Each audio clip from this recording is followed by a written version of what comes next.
This is that Jersey Devil tomato that I keep talking about. So freaky looking. I mean, the plant itself, these crazy leaves, I mean, they just look insane, drooping around and raggedy. But here's one of the fruit. This is one of the tomato fruit. Oops. Look at that. Of course, it's just getting started.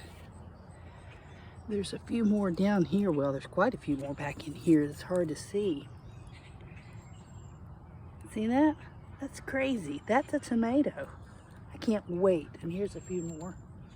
I can't wait to see them get ripe. It's insane. Oops, see there, I've got some blight.